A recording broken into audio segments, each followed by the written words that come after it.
Hello बच्चों, नमस्कार। कैसे हैं आप सभी? आशा करता हूं आप सभी लोग अच्छे होंगे। पब्लिक कैरियर परिवार की तरफ से मैं विनोद एक बार फिर से आप लोग का जोरदार स्वागत करता हूं आपके अपने यूट्यूब चैनल पे। दोस्तों, यूपीएसआई लगभग 3000 से ज़्यादा जो पद आप लोगों को साल 2023 के अंतर्गत देखने के लिए मिलेंगे। ये कब तक आएंगे? क्या कांस्टेबल की वैकेंसी और इसका कोई आपस में संबंध है? आखिर यूपीएसआई की जो लगभग 3000 भर्ती आने वाली है, कब तक आएगी? एसआई की भर्ती कांस्टेबल की भर्ती के बाद आएगी या फिर पहले आएगी? उम्र में छूट का प्रावधान शामिल होगा कि नहीं होगा? ये सारे वही सवाल हैं जो आप लोगों ने हमसे कमेंट में पूछे हैं। अब किसी एक वीडियो के कमेंट में नहीं, जो मैंने यूपीएसआई से रिलेटेड वीडियोस डाली हैं जिनमें आप लोगों ने कमेंट किया है, वही सवाल मैंने स्क्रीन पर शामिल किए हुए हैं। अगर आप लोगों के दिमाग से कोई सवाल बनता है तो बिल्कुल छोड़ दीजिए, अगली वीडियो में मैं उस सवाल को शामिल कर लूँगा जब भी इस टॉपिक से रिलेटेड वीडियो बनाऊँगा। वैसे मैं बहुत लंबे अरसे के बाद में यूपीएसआई नई भर्ती से रिलेटेड वीडियो बना रहा हूँ, और मैं यूँ कहूँ तो केवल दूसरी वीडियो होगी इस टॉपिक से मेरी। ये इससे पहले मैंने वीडियो नहीं बनाई है, ना इसके बारे में मैंने आप लोगों को इन्फॉर्मेशन दी है। लेकिन आप लोगों ने जब कमेंट किया, व्हाट्सएप पे भी बहुत सारे मैसेज आते हैं, सर यूपीएसआई की भर्ती क्या साथ में आएगी यूपी कांस्टेबल भर्ती के या फिर बाद में आएगी? तो ये सभी सवालों को देखते हुए एक वीडियो के द्वारा उचित समझा कि वीडियो के द्वारा ही आप लोगों के जो सवाल हैं वो क्लियर कर दिए जाएं। देखिए, यूपीएसआई एक बहुत ही साहसपूर्वक कार्य करने का पद होता है।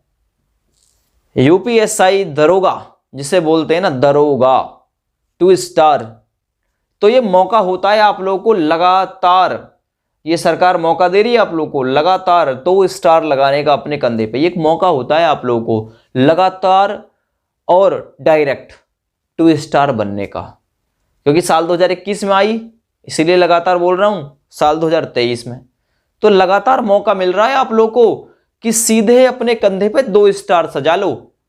ये लगातार मौका है आप लोगों को, शायद इसके बाद मौका मिले नहीं मिले, अभी मिल रहा है। देखिए, यूपीएसआई कब तक आएगी, एक एक सवाल पे मैं नज़र डाल लेता हूं। यहाँ ज़्यादा आप लोगों का समय नहीं लूंगा बिल्कुल भी, है ना। जो भी मेरे पास इंफॉर्मेशन है वो बिल्कुल आप लोगों तक सटीक पहुंचा देता हूं। हालांकि इंफॉर्मेशन अभी किसी के पास में भी नहीं है इस भर्ती से जुड़ी हुई कि कब तक आएगी। केवल यूट्यूब काम करता है संभावना के ऊपर। एक भी ऐसा हनुमान नहीं है कोई भी जो अपनी छाती फाड़ के आप लोगों को बिल्कुल प्रत्यक्ष में साफ तौर पे दिखा देगा। कोई भी सही, कितना ही बड़ा यूट्यूब चैनल वाला क्यों ना हो, सब संभावनाओं पे काम करते हैं। संभावना ये हो सकता है, और उनकी संभावनाओं में ही कहीं ना कहीं कोई राज छुपा हुआ होता है। वो संभावना व्यक्त करते हैं तो व्यर्थ ही व्यक्त नहीं करते, उनको कुछ ना कुछ थोड़ा बहुत इधर उधर से सुगबुहाट जरूर मालूम होती है। देखिए, एक एक सवाल ले लेता हूं। सबसे पहले पद कितने होंगे? लगभग सरकार ने 3269 पद खोले हैं।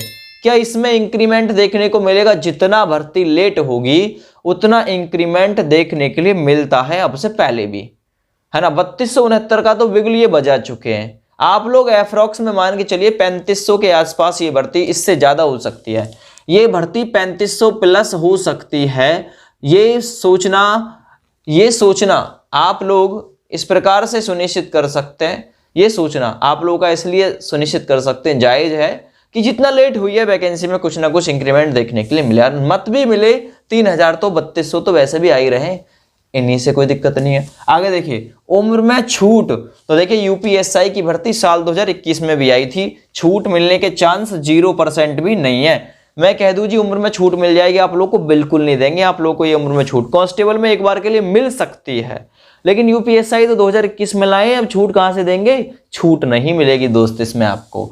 आगे बात करते हैं पिछली भर्ती, जो कि 9534 पदों पे आई थी। स्कैम के मामले में हाईलाइट भर्ती रही थी, ज्यादातर नकलची इसमें लगे थे, है ना। नकलचियों वाली भर्ती भी बोल सकते हैं आप लोग इसे, है ना। तो 9534 पोस्ट ये पिछली वाली भर्ती आई थी। इसमें भी एज में रिलैक्सेशन इन लोगों ने नहीं दिया था, ठीक है। योग्यता की तो आप लोग को पता है, ग्रेजुएट लोग यानी ग्रेजुएशन वाले, बीए, बीटेक, एमटेक, है ना, बीएससी, जो भी डिग्री आप लोगों की आती है ग्रेजुएशन के अंतर्गत, तो वही लोग इसमें आवेदन करते हैं दोस्त, वही लोग इसमें शामिल होते हैं, ठीक है भैया।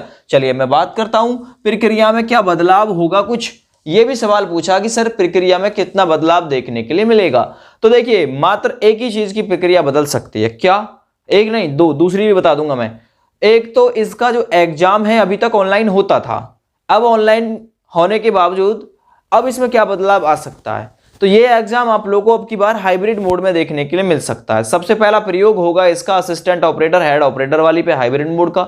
अगर यहां कामयाब रहते हैं, नकल रुक जाती है, तो यूपीएससी में भी प्रयोग कर लेगी सरकार, है ना। पहले ऑनलाइन एग्जाम होता था, अब हाइब्रिड मोड। ये हाइब्रिड मोड क्या है, तो हाइब्रिड मोड है पेपर ऑनलाइन, ओएमआर ऑफलाइन आप लोगों को फिलअप करनी होती है। पेपर स्क्रीन पे आएगा और ओएमआर आप लोग अपनी साइड में भरोगे, यानी अपने पास ओएमआर भरोगे।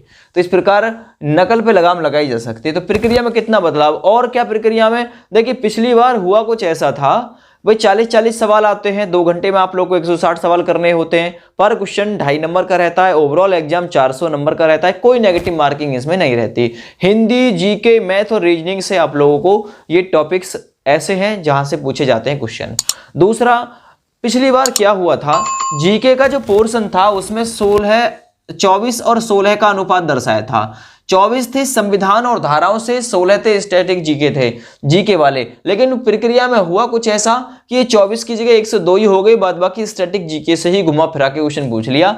तो अब की बार हो सकता है इस प्रक्रिया पर काम कर लिया जाए, पिछली बार नहीं किया गया था इस प्रक्रिया पे काम। अब की बार 24-16 का जो अनुपात दे रखा है, हो सकता है मे बी इस प्रक्रिया पे काम ये लोग कर लें।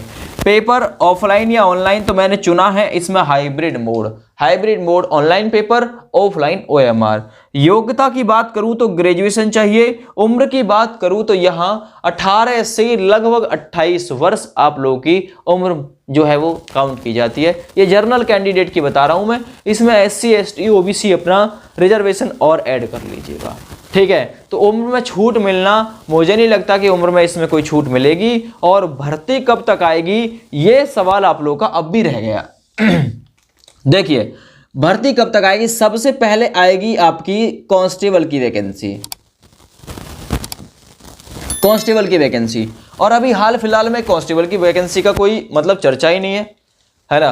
पहले OTR, फिर कैलेंडर, कहीं उसके बाद कांस्टेबल की भर्ती, और कांस्टेबल के बाद में कहीं जाके ये वैकेंसी आएगी।